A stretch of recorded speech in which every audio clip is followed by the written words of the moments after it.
Olá! Nessa série de vídeos, eu estou montando uma carteira de investimentos em fundos imobiliários, utilizando uma linguagem simples e um procedimento super simplificado, praticamente sem acompanhamento nenhum. Um tanto para a gente aprender o processo, um tanto para a gente ver os resultados dessa metodologia.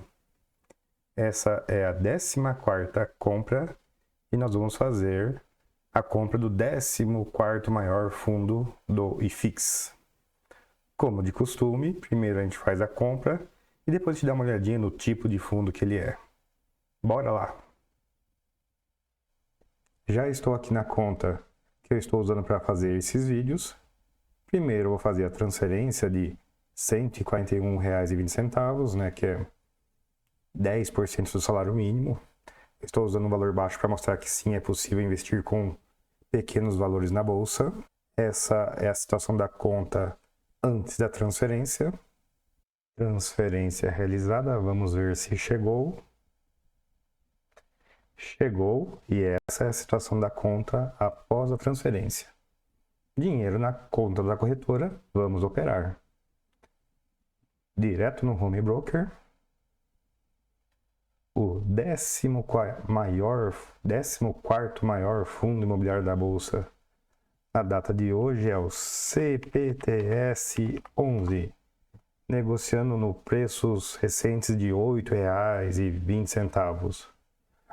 Temos 175 na conta, daria para comprar 21 cotas mais ou menos, mas como eu tenho toque para algumas coisas, eu vou mandar comprar 20 cotas. Vai sobrar um pouquinho de dinheiro na conta, mas tudo bem. Estou fazendo essa operação cedo de manhã, antes da bolsa abrir.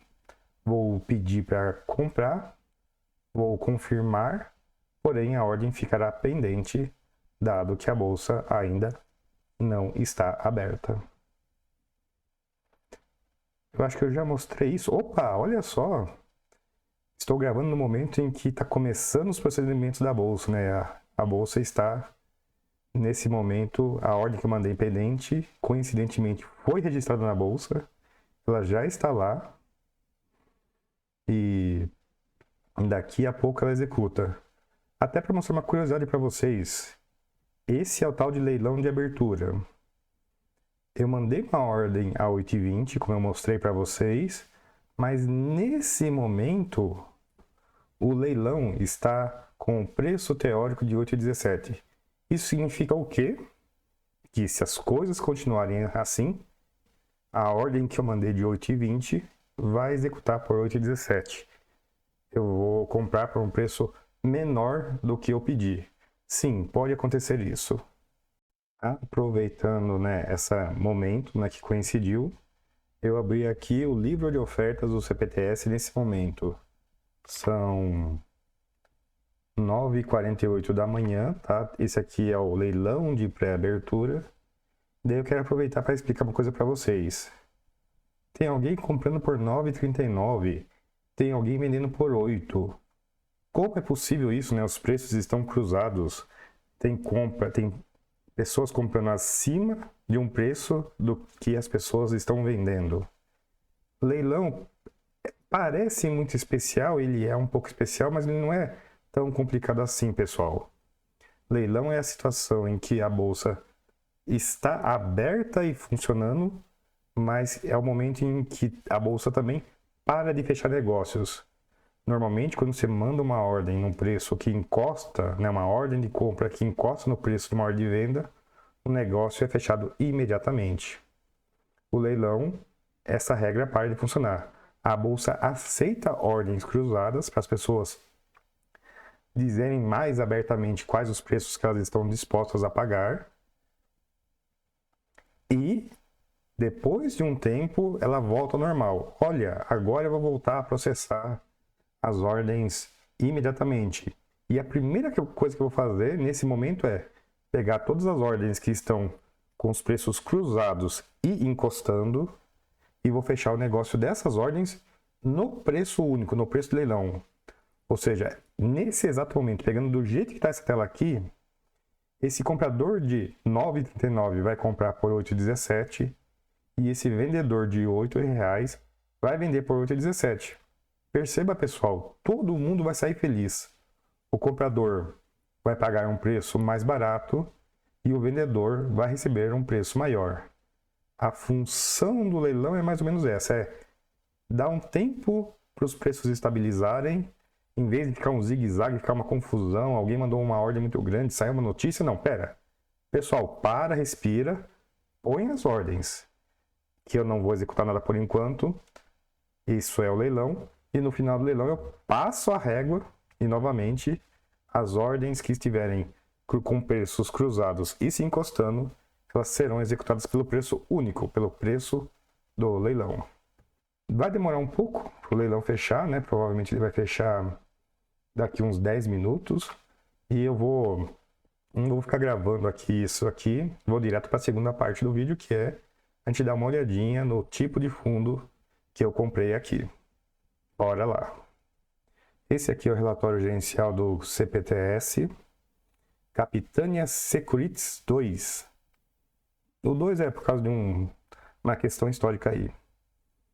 Vamos primeiro dar uma olhada por cima, né, para sentir como que é o relatório. Sentir a disposição dele, a formatação dos dados, né, quantos dados tem, se ele é comprido, se ele é curto.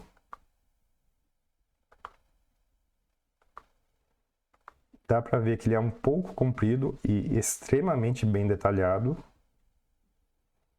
Aqui no final algumas fotos e detalhamentos das operações.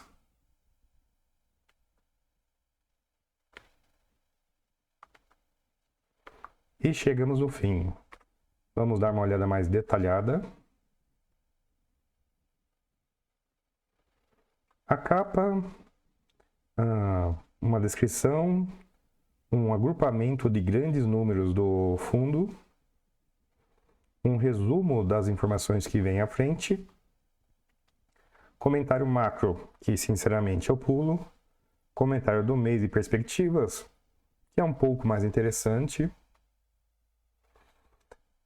comentários sobre esse fundo, né? Quais partes da carteira deram resultados positivos e resultados negativos. Esse fundo tem alavancagem e aqui ele mostra incrivelmente detalhadamente o efeito dessa alavancagem, né? Ela foi melhor no começo, ela ficou ruim no meio e hoje já está praticamente empatada. Tabela de sensibilidade que diz, né, caso o fundo não reinvestisse mais, caso o fundo devolvesse os valores, qual que seria o retorno equivalente? Obviamente que esse é um fundo contínuo, então isso não vai acontecer, né? Eu brinco que a tabela de sensibilidade é uma aproximação muito boa daquilo que não vai acontecer. O retorno histórico, os dividendos distribuídos por ano, e aqui, comparado com o CDI, e aqui dá para ver uma característica muito comum de fundos de papel, que é, sim, eles podem ter rendimentos que triplicam de um ano para o outro e depois caem à metade. Sobem 40% para descer 40% de um ano para o outro. Isso é normal, pessoal, em fundo de papel que é indexado a índices de inflação. E dá para ver também, né, 2014, tem esse gráfico aqui é longo para arrebentar, né? Os fundos de papel, os rendimentos não saem muito do lugar, nem o preço dos fundos não sai muito do lugar. Isso, novamente, é uma característica geral desse tipo de fundo. As compras realizadas no mês, muitas compras. As vendas realizadas no mês, muitas vendas. Esse é um fundo bastante ativo em negociação. Detalhamento do retorno dos investimentos em FII deles. A demonstração de resultado tanto em número quanto em gráfico. E aqui no resultado e distribuição por cota por mês, agora por mês, a gente pode ver que essa questão do rendimento mudar bastante acontece não só entre anos, mas também acontece entre meses. O rendimento ir de 9 centavos para 5 centavos em 2 meses e depois voltar para 8 centavos. Parece pequenas variações, mas nós estamos falando aqui de variações de 25%, 30% dentro de um ano entre poucos meses.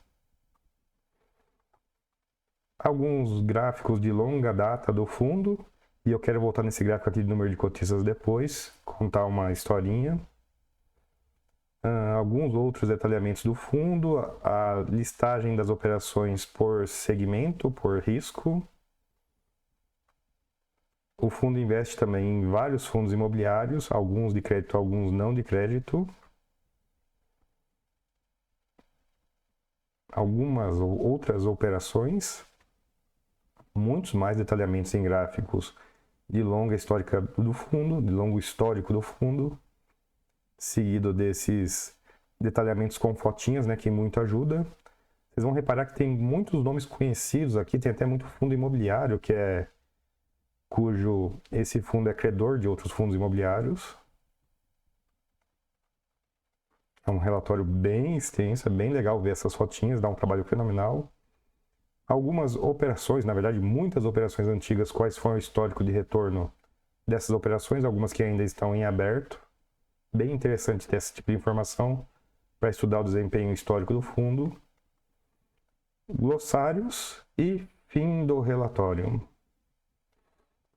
Voltei aqui no gráfico de número de cotistas para contar para vocês uma trivia, uma história antiga. Esse gráfico aqui mostra que em 2014 esse fundo tinha 96 cotistas, né? E que ele até foi crescendo o número de cotistas ao longo do tempo, mas a grande diferença mesmo, né, veio em 2019, onde, né, o número disparou e cresce vertiginosamente.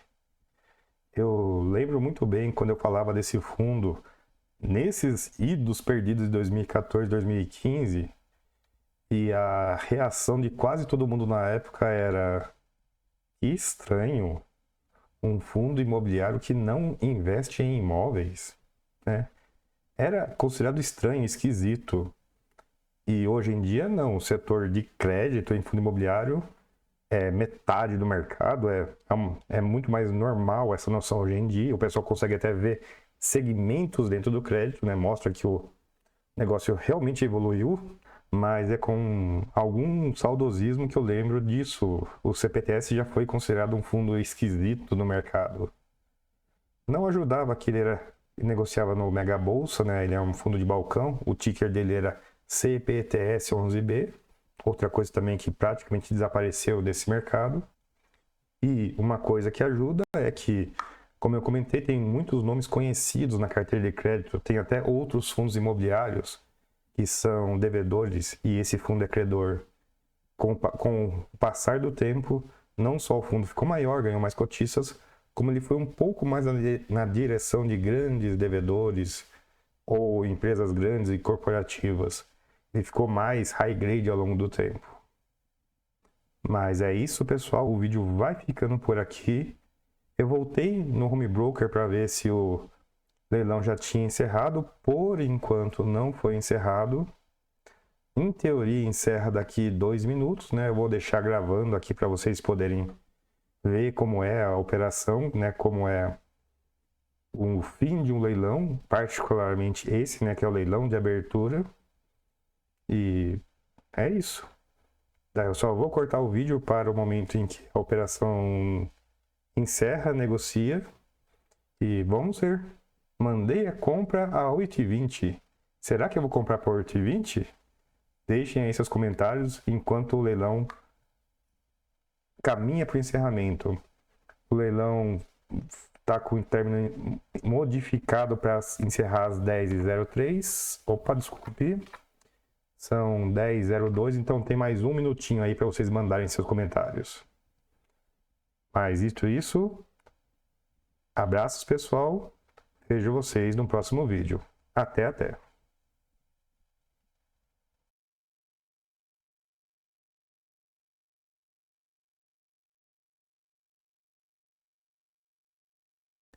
Fazendo voice over rapidinho. O leilão encerrou perto das 10h04, a 8h17. E depois que o leilão encerrou, o mercado está negociando normalmente, continuamente. E o cachorro não me dá paz. A ordem de compra de 8,20 executou a 8,17. Ou seja, comprei um pouquinho mais barato do que o esperado. Sim, pessoal, às vezes acontece isso.